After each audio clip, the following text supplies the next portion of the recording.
Grand canyon বলতে আমরা বুঝি মার্কিন যুক্তরাষ্ট্রে অবস্থিত কলোরাডো নদীর অববাহিকাকে। আর আজকে আমি সৌম্য আপনাদের সবাইকে স্বাগত জানাই বাংলার গ্র্যান্ড ক্যানিয়ন গনগনির এই শিলাবতী নদীর অববাহিকা থেকে। দেখতে দেখতে ভালো খারাপ সবকিছুকে নিয়েই শেষ হয়ে গেল 2023।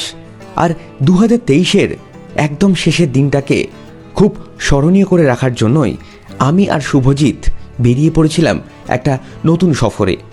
যদিও আজকের এই ট্যুরটা কিন্তু আর 5টা সাধারণ ট্যুরের থেকে একটু আলাদা। ডানকুনি থেকে প্রায় ঘন্টা দেড়েক জার্নি করে আমরা এখন এসে পৌঁছেছি আরামবাগের হসপিটাল মোড়। তো এখানে একটু সকালের ব্রেকফাস্ট সেরে নেবো। আর আমাদের নেওয়া হয়েছে কচুরি আর ওই ঘুগনি টাইপের তরকারি একটা আছে।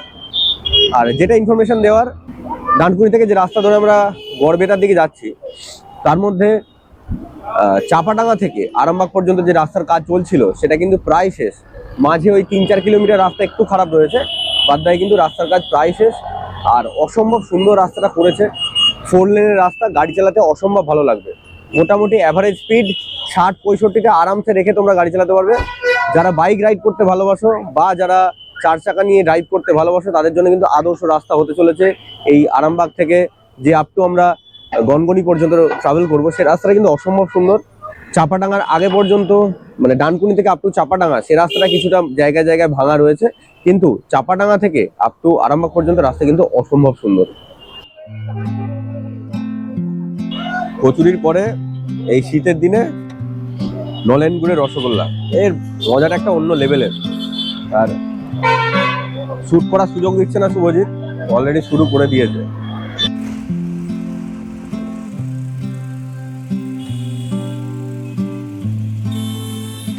সড়কপথে কলকাতা থেকে গনগনি আসার সবচেয়ে সহজতম রাস্তা হলো ডানকুনি আরামবাগ কামারপুকুর হয়ে গনগনি আসা। সেক্ষেত্রে রাস্তা 116 কিলোমিটার, কিংবা কোলাঘাট, মেদিনীপুর, শালবনী, গড়বেতা হয়ে পৌঁছে যেতে পারেন গনগনি। সেক্ষেত্রে রাস্তা 175 কিলোমিটার।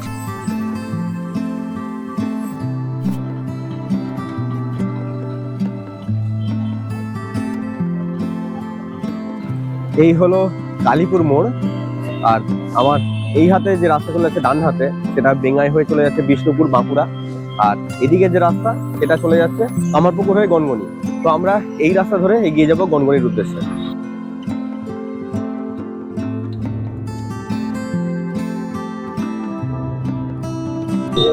আমরা এখন আছি কামারপুকুর চটিতে। আর কামারপুকুর চটি থেকে গনগনি যাওয়ার দুটো রাস্তা রয়েছে। এক হলো আমার সোজাসুজি যে রাস্তা যাচ্ছে রামজীবনপুর, নারায়ণপুর, রসকুন্ডু হয়ে সোজা চলে যাচ্ছে গনগনি, সেই রাস্তার দূরত্ব মোটামুটি 48 কিলোমিটার। আর এই কামারপুকুর চটি থেকে ডান দিকে যে রাস্তা চলে যাচ্ছে অর্থাৎ পাণ্ডুগ্রাম, খড়কুসমা হয়ে যে রাস্তা পৌঁছে যাচ্ছে গনগনিতে, তার দূরত্ব 41 কিলোমিটার। তো আমরা আজকে ট্রাভেল করব এই পাণ্ডুগ্রাম, খড়কুসমা হয়ে গনগনি।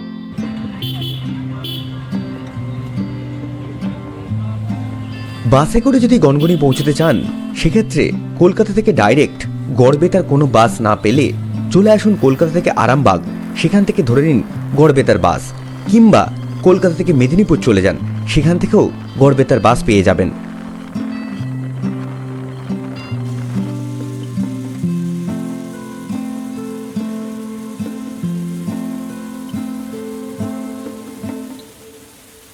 কেষ্টগঞ্জের পর থেকে যে সোজা রাস্তা চলে যাচ্ছে খড়কুসমা হয়ে গনগনির উদ্দেশ্যে, আমরা এখন সেই রাস্তাই ধরেছি। আর এই রাস্তাটা অসম্ভব সুন্দর। এই রাস্তার সবচেয়ে বড় বৈশিষ্ট্য সেটা হলো রাস্তাটা ঢোকার পর থেকে কিন্তু আমার ডান হাতে পুরো কাজুর বাগান। এখানে কিন্তু কাজু চাষ হচ্ছে এবং বিশাল বড় একটা কাজু গাছের বাগান রয়েছে এখানে। রাস্তা তো অসম্ভব ভালো, দারুণ লাগছে গাড়ি চালাতে। আর এই হালকা ঠান্ডা মাখা রোদে যারা গাড়ি চালাতে ভালোবাসো আর যারা পিকনিক করতে আসছো, আমি আশা করি তোমরা এই রোড ট্রিপটা অসম্ভবভাবে এনজয় করবে। একটা সময় মেদিনীপুরের একদম অফবিট লোকেশনগুলির মধ্যে একটি ছিল গনগনি। তবে বর্তমানে শুটিংয়ের কাজে বা ফটো সেশনের জন্য গনগনি অত্যন্ত জনপ্রিয়। যদিও শীতকালে প্রচুর মানুষের পিকনিকের একদম আদর্শ ডেস্টিনেশন হয়ে ওঠে মেদিনীপুরের এই গনগনি।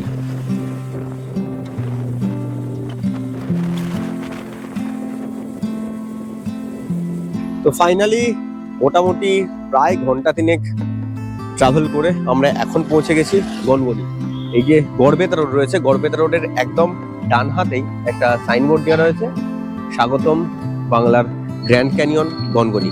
তো চলো, এই রাস্তা ধরে কিছু দূর এগোলেই গনগনি রয়েছে। তো সেই গনগনি আজকে আমাদের গন্তব্য।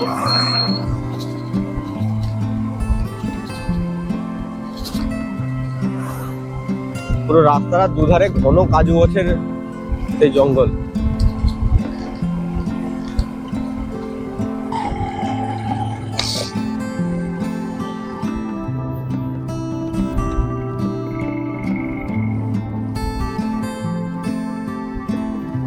গনগনি আপনারা কিভাবে আসবেন?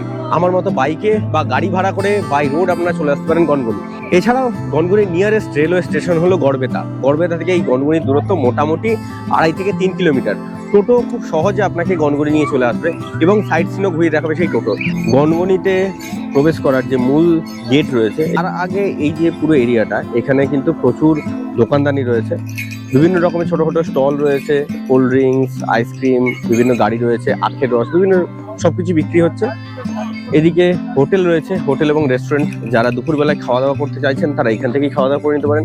এছাড়াও ভেতরে একটি রিসর্ট রয়েছে, সেই রিসর্টের ভেতরেও কিন্তু খাওয়া দাওয়া করার হোটেল রয়েছে, সেটা আমি একটু পরে নিয়ে যাচ্ছি। বাইরে কিন্তু এই যে সমস্ত জায়গাটা রয়েছে, এইটা কিন্তু পুরোটাই ব্যবহার করা হয় পার্কিং এর জন্য। গাড়ি পিছু একটা পার্কিং চার্জ রয়েছে, পার্কিং রেট রয়েছে। ছোট গাড়ির জন্য 50 টাকা, বড় বাস হলে 300 টাকা, এরকম বিভিন্ন রেট রয়েছে। আমি রেটটা দিয়ে দিলাম, আপনারা দেখে নিয়েছেন আশা করি। সেই রেটের বেসিসে কিন্তু এই প্রথমের ঢুকতেই, রাস্তা থেকে ঢুকতেই যে স্পেসটা, সেটা ব্যবহার করা হয় পার্কিং এর জন্য।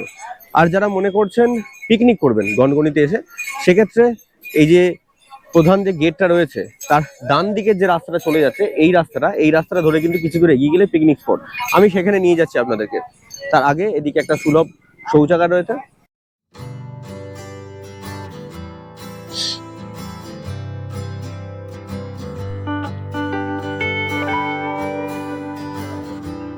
এই হলো গনগনির উপরের যে ভিউ পয়েন্ট, সেই জায়গা। আর এখান থেকে নিচের যে নদী, সেই শিলাই নদী বা শিলাবতী নদীকে খুব ভালো করে দেখতে পাওয়া যায়।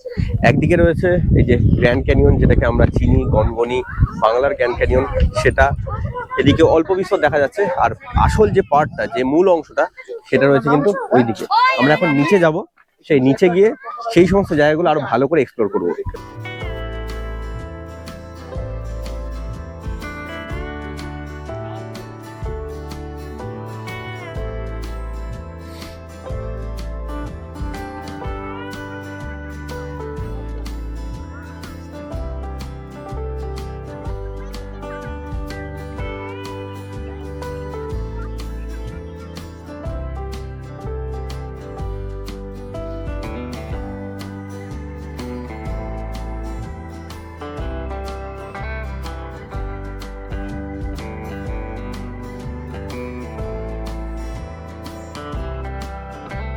এই হলো গনগনি, যা অতি পরিচিত বাংলার গ্র্যান্ড ক্যানিয়ন হিসাবে। অ্যাকচুয়াল যে গ্র্যান্ড ক্যানিয়ন সেটা আমরা সবাই জানি, সেটা কোথায় অবস্থিত কমেন্টে অবশ্যই জানিও। আর এখন যে দাঁড়িয়ে রয়েছে গনগনি আমাদের বাংলার গ্র্যান্ড ক্যানিয়নে, তার কিন্তু অনেকগুলো ব্যাখ্যা রয়েছে, তার সৃষ্টির অনেকগুলো ব্যাখ্যা রয়েছে। একটা রয়েছে পৌরাণিক ব্যাখ্যা এবং অবশ্যই ভৌগোলিক ব্যাখ্যা, আশা করি তোমাদের সবার জানা।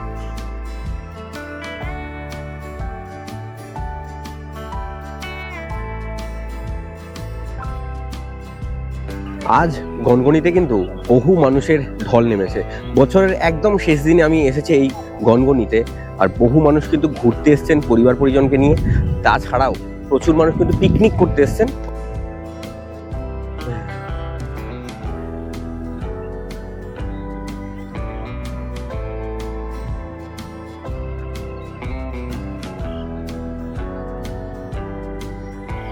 দাঁড়িয়ে দাঁড়িয়ে কি ভাবছিস, কেমন লাগছে বল? দারুণ লাগছে। এই প্রথম এলাম গনগনি, নাম শুনেছি অনেকবার, আগের বছরেও আসার প্ল্যান হয়েছিল কিন্তু হয়ে ওঠেনি। আর এবারেও মনে হয় আগের সপ্তাহ ধরে আসবো করে আজকে আসা হলো। ভালোই লাগছে, একদিনের জন্য খুব ভালো।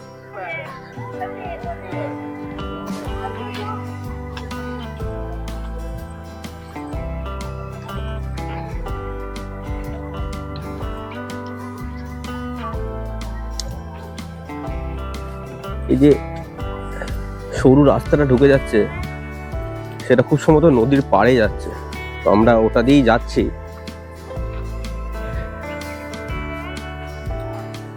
বেশ ভালো, কিন্তু বিশাল একটা এলাকা নিয়ে কিন্তু এই আমাদের গনগনি অবস্থান করছে। বাংলার গিরিখাত বা বাংলার গ্র্যান্ড ক্যানিয়ন বলে যেটা পরিচিত। এই সরু রাস্তাটা ধরে এলে সামনে শিলাই নদী বা শিলাবতী নদী।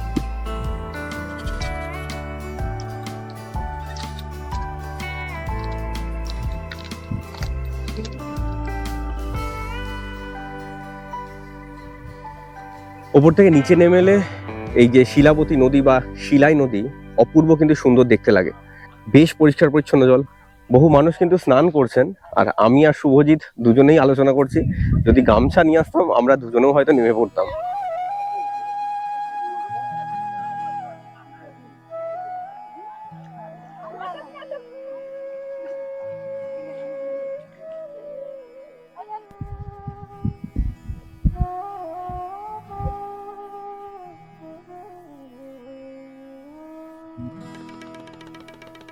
বিশেষ কিছু করার এখানে নেই, মানে গনগনিতে এসে আপনারা বিশেষ কিছু আনন্দ হয়তো করতে পারবেন না, কিন্তু যারা প্রকৃতি ভালোবাসেন, যারা প্রকৃতির বিভিন্ন রূপকে খুঁজে বেড়ান বিভিন্ন জায়গার মধ্য দিয়ে, তাদের কিন্তু গনগনি কোনোভাবেই হতাশ করবে না। আমরা দুজন এসেছি, এই পায়ে পায়ে চলতে চলতেই বেশ অনেকটা সময় কিন্তু কাটিয়ে দিচ্ছি। আর বহু মানুষ হয়তো সারা বছর এই ভিড়টা হয় না, যেহেতু বছরের একদম শেষে আমরা এসেছি সেহেতু হয়তো এতটা ভিড় রয়েছে এবং বহু মানুষ পিকনিক করতে এসছে, ঘুরতে এসছে পরিবার পরিজনকে নিয়ে। তবে বেশ জায়গাটা কিন্তু ফাঁকা ফাঁকা। তো নির্জনে কিছুটা সময় যদি আপনারা কেউ কাটাতে চান পরিবার পরিজনের সঙ্গে বা বন্ধু বান্ধবের সঙ্গে, গনগনি খুব ভালো জায়গা। আর প্রাকৃতিক সৌন্দর্য তো তার উপরি পাওনা। তো আমরা গনগনি এসেছি, বেশ ঘুরে দেখছি। তো গিরিখাত যেটা ব্যাপার, সেটা তো কনসেপ্ট আমাদের মোটামুটি সবারই জানা। এই নদীর ক্ষয়কার্যের ফলে সৃষ্টি হয় এই ধরনের ভূমিরূপ। কিন্তু এর মধ্যে একটা পৌরাণিক ব্যাখ্যা আছে, এটাই জানিস কি গনগনিকে নিয়ে? আমার তো ঠিক জানা নেই। ব্যাখ্যাটা রয়েছে মহাভারতের সঙ্গে জুড়ে আছে। আমি জানি না কতটা সত্য। যদি পৌরাণিক ব্যাখ্যা সত্য হয়ে থাকে তাহলে এটাও সত্য। তো যখন পাণ্ডবরা অজ্ঞাতবাসে ছিলেন, তখন কিন্তু নাকি এই গনগনিতে তারা বসবাস করতেন একটা সময়। আর এখানে তখনকার দিনে যে বকাসুর যিনি ছিলেন, উনি নাকি প্রচন্ড অত্যাচার করতেন। মানে অসুরা তো স্বাভাবিক অত্যাচার করেই থাকে। তো বকাসুর কিন্তু সেই সময়তে এখানে থাকতেন এবং তিনি প্রত্যেক দিন একজন করে মানুষকে আহার হিসেবে গ্রহণ করতেন। একটা সময় ভীম দেখতে পায় যে একজন সাধু এই যে শিলাবতী নদী বা শিলাই নদী তার ধারে দাঁড়িয়ে খুব কান্নাকাটি করছেন। যখন ভীম জিজ্ঞেস করে যে কেন আপনি কাঁদছেন সাধুকে, তখন উনি বলেন যে এই বকাসুর আমাকে পরবর্তী দিনের আহার হিসাবে চিহ্নিত করেছে। তো সেই সময়তে অর্জুন ভীমকে পরামর্শ দেয় যে বকাসুরকে বধ করার জন্য। তো বকাসুরের সঙ্গে কিন্তু ভীমের যুদ্ধ এই গনগনিতেই হয়েছিল এবং সেই যুদ্ধের ফলে যে মাটির ওপরে যে চাপ পড়ে, সেখান থেকে কিন্তু গনগনি এই জায়গাটা তৈরি হয়। তো এটা হলো এর পৌরাণিক ব্যাখ্যা। অবশ্যই ভৌগোলিক ব্যাখ্যাটাই আমরা সবাই মানি। যদি পুরাণ থেকে থাকে তাহলে হয়তো পুরো পৌরাণিক এই ব্যাখ্যাটাও সত্যি, কিন্তু আপাতত আমরা গনগনির যে অপূর্ব সৌন্দর্য সেটা দেখে একদম সত্যি মুগ্ধ। খুব ভালো লাগলো জেনে। হ্যাঁ, এটা আমি ছিলই না। আমি এটা শুনেছিলাম। এবারে কতটা সত্য বা কতটা বিশ্বাসযোগ্য সেটা আপনারা বিচার করবেন। Our hearts beat to the city streets. We began to feel the fire. একটা অ্যাডভাইস দিচ্ছি গনগনিতে আসার আগে, অত্যন্ত গুরুত্বপূর্ণ অ্যাডভাইস। যারা ছবি তুলতে ভালোবাসেন, যাদের হাতে ডিএসএলআর আছে কিংবা ফোন নিয়ে ছবি তুলতে আসছেন, গনগনি ঘুরতে আসছেন, তারা কিন্তু অবশ্যই গনগনি আসার আগে ফোনের মেমোরি কার্ড হোক বা ডিএসএলআর মেমোরি কার্ড হোক, দুটোই ফরম্যাট মেরে আনবেন। কেননা এখানে এত ছবি তুলবেন, একটা সময় মনে হবে মেমোরিটা কম পড়ে গেছে।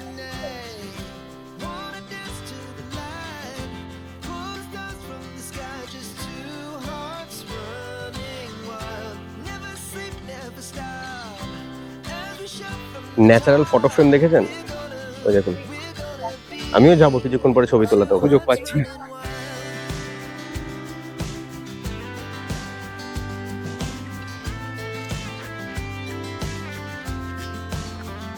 বহু মানুষ কিন্তু উপরে উঠে ছবি টবি তুলছে, উপরে গিয়ে মজা করছে। তো আমরা একবার ট্রাই করবি নাকি? হ্যাঁ ওটা যেতেই পারে, বয়স এখনো খুব একটা এবং সমর্থ আছে শরীর, একদমই তাই। ও তো অবশ্যই। চো উপরে উঠে যাক, উপরে গিয়ে তোমাদের সঙ্গে আরো এই গনগনি যে ভিউ সেটা আরেকবার তোমাদের সামনে তুলে ধরি উপর থেকে।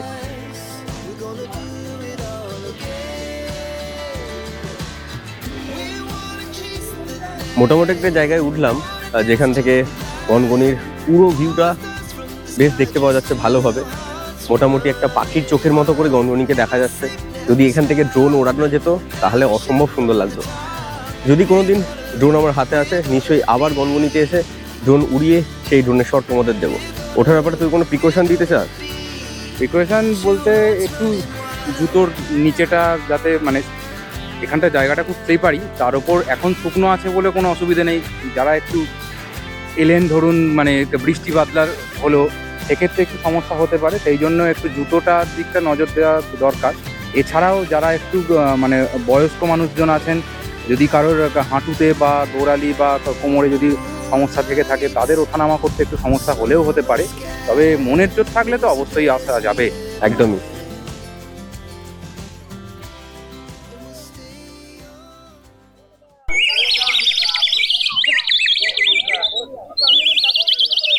গনগনিতে থাকা এবং খাওয়ার জন্য এই একটি রিসর্ট রয়েছে। তো এখানে আপনারা কিন্তু 5 টাকা টিকিটের মূল্যের বিনিময়ে ভেতরে একটা সুন্দর পার্ক করা রয়েছে, সেটা কিন্তু ঘুরে দেখতে পারেন। বিকেল 5:30 পর্যন্ত এই কাউন্টার খোলা থাকে। 5 টাকা টিকিট কেটে কিন্তু এই রিসর্টে ঢোকা যায়। রিসর্টটা বেশ পার্কের মতো করে সাজানো রয়েছে। এখানে কিন্তু রুমের ব্যবস্থা রয়েছে আর ভেতরে একটা রেস্টুরেন্ট রয়েছে। তো গনগনিতে এসে যদি মনে করেন এখানে খাওয়া দাওয়া করবেন সেটাও করতে পারেন। আমি রিসেপশনের সঙ্গে কথা বলে জানানোর চেষ্টা করছি আপনাদের এখানে রুম ভাড়া কত করে রয়েছে, কি পদ্ধতিতে বুকিং হয় সেই ডিটেলস আমি ভিডিওতে দিয়ে দিচ্ছি। তো আপনারা যদি গনগনিতে এসে নাইট স্টে করতে চান সেক্ষেত্রে কিন্তু এই রিসর্ট ছাড়া কিন্তু আর কোনো অপশন নেই।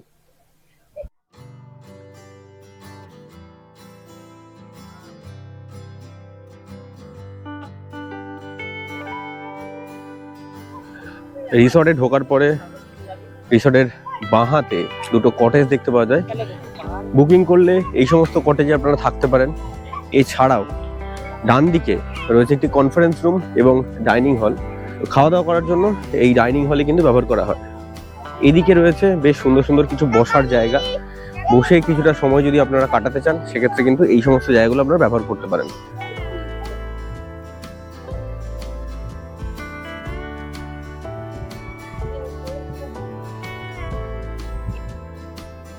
প্রত্যেকটা কটেজের সুন্দর সুন্দর নাম করা রয়েছে। একটা ডুলুং, একটা অংশাবতী, প্রত্যেকটা নদীর নাম করে কটেজগুলো করা রয়েছে, বেশ ভালো লাগলো।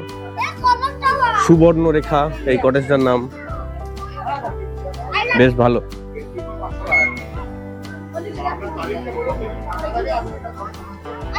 এই হলো পিকনিক স্পট। আগে এখানে পিকনিক স্পট হিসেবে ব্যবহার করা হতো এই জায়গাটা, কিন্তু রিসর্ট হয়ে যাওয়ার পরে কিন্তু এই জায়গাটা আর পিকনিক স্পট হিসেবে ব্যবহার করতে দেওয়া হয় না। পুরোটাই এই রিসর্টের প্রপার্টি।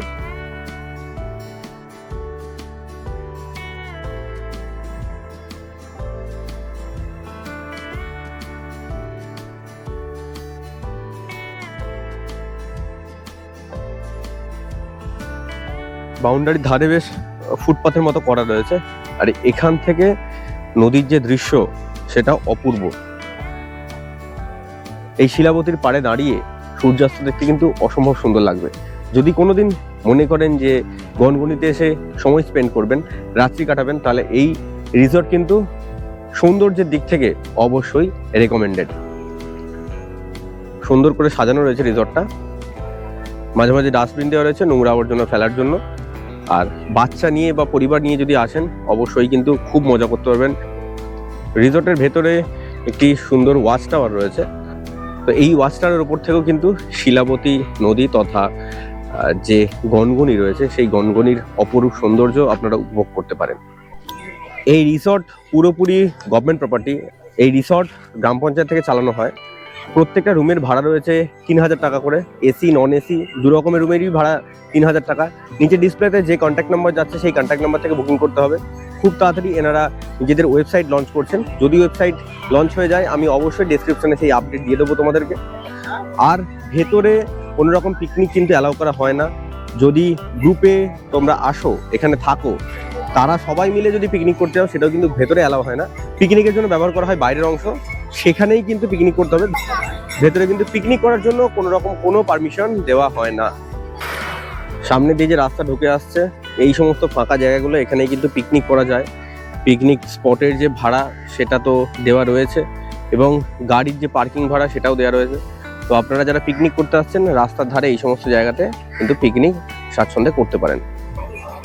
তাহলে ঘুরে যান গনগনি থেকে, আর জানাতে কিন্তু ভুলবেন না গনগনির এই পর্ব আপনাদের কেমন লাগলো। আর যারা গনগনি আগে ঘুরে গেছেন তাদের অভিজ্ঞতা কিরকম অবশ্যই আমার সঙ্গে শেয়ার করতে পারেন।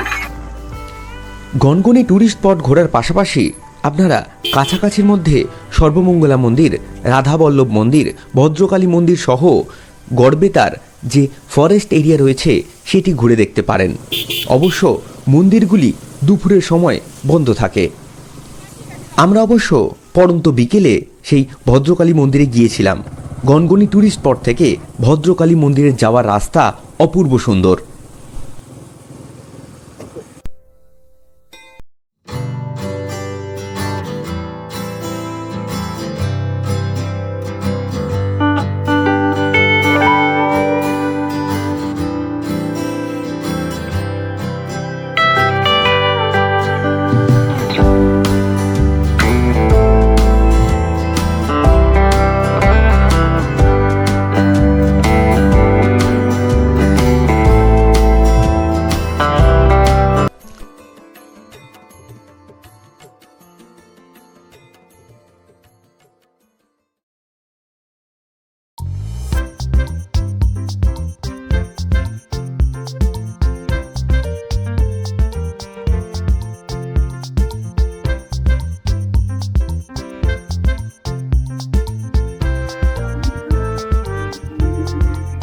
আমাদের মতো আপনারাও কি ঘুরে বেড়াতে পছন্দ করেন? যদি পছন্দ করেন তাহলে অবশ্যই চ্যানেলটাকে সাবস্ক্রাইব করুন, লাইক করুন, শেয়ার করুন এবং কমেন্ট করুন।